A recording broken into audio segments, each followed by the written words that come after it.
বেশ কয়েকবার দক্ষিণ আফ্রিকার রক্ষণে হানা দিল কানাডা, তবে গোলবারের নিচে যেন চীনের প্রাচীর হয়ে দাঁড়িয়েছিলেন দক্ষিণ আফ্রিকার গোলরক্ষক রনওয়েন উইলিয়ামস।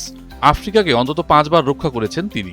নির্ধারিত 90 মিনিটে কানাডাকে আটকে রাখতে পারলেও যোগ করার সময় আর পারলেন না উইলিয়ামস। যোগ করার সময়ের দ্বিতীয় মিনিটে গোল করে ইতিহাস গড়ে প্রথম দল হিসেবে এবারের বিশ্বকাপের শেষ 16তে জায়গা করে নিল কানাডা। রোববার 28 জুন বাংলাদেশ সময় রাত 1টায় যুক্তরাষ্ট্রের লস অ্যাঞ্জেলেস স্টেডিয়ামে শেষ 32-এর প্রথম ম্যাচে মুখোমুখি হয়েছিল কানাডা আর দক্ষিণ আফ্রিকা। জমজমাট লড়াই শেষে দক্ষিণ আফ্রিকাকে 1-0 গোলে হারিয়েছে কানাডা। এবারের বিশ্বকাপের সহ-আয়োজক কানাডার হয়ে ইতিহাস গড়া গোলটি করেন অধিনায়ক স্টিফেন ইউস্তাকিও।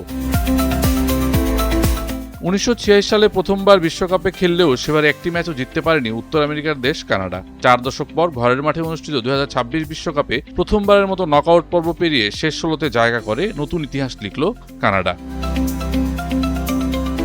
বসুন্ধরা টিস্যু, অশুদ্ধতার বিরুদ্ধে এক বিন্দুও ছাড় নয়। শুরু থেকেই বলের দখল ও আক্রমণে আধিপত্য দেখায় কানাডা, তবে দক্ষিণ আফ্রিকার শৃঙ্খলাবদ্ধ রক্ষণভাগ তাদের একের পর এক আক্রমণ প্রতিহত করে। প্রথমার্ধের সেরা সুযোগটি আসে মোইস বোম্বিতোর হেড থেকে। তার শক্তিশালী প্রচেষ্টা প্রায় জালে জড়িয়েই যাচ্ছিল, কিন্তু গোল লাইন থেকে অবিশ্বাস্যভাবে ক্লিয়ার করে নিশ্চিত করে গোল বাঁচান অব্রে মোডিবা।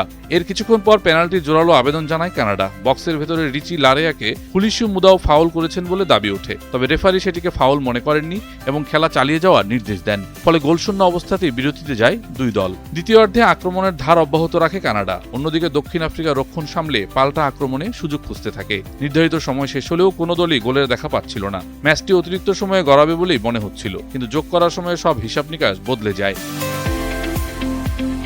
যোগ করার সময়ের দ্বিতীয় মিনিটে আসে ম্যাচের ফলাফল নির্ধারক মুহূর্ত। দক্ষিণ আফ্রিকার ডিফেন্ডাররা হেড করে বল বিপদমুক্ত করতে চাইলেও সেটি গিয়ে পড়ে বক্সের ঠিক বাইরে অপেক্ষায় থাকা স্টিফেন ইউস্তাকিওর সামনে। এক মুহূর্ত দেরি না করে হাফ ভলিতে জোরালো শটে দূরের কোনায় বল জালে জড়িয়ে দেন কানাডার এই মিডফিল্ডার। দুর্দান্ত সেই ফিনিশিংয়ে 1-0 ব্যবধানে এগিয়ে যায় স্বাগতিকরা। শেষ পর্যন্ত ইউস্তাকিওর একমাত্র গোলেই গড়ে দেয় ম্যাচের ভাগ্য। 86 বিশ্বকাপে অভিষেকের পর এবারই প্রথম নকআউট পর্বে জয় পেল কানাডা। 2026 বিশ্বকাপে রাউন্ড অফ 16-এ উঠে গেছে তারা। এখন কানাডার প্রতিপক্ষ হবে নেদারল্যান্ডস ও মরক্কোর মধ্যকার ম্যাচের বিজয়ী দল।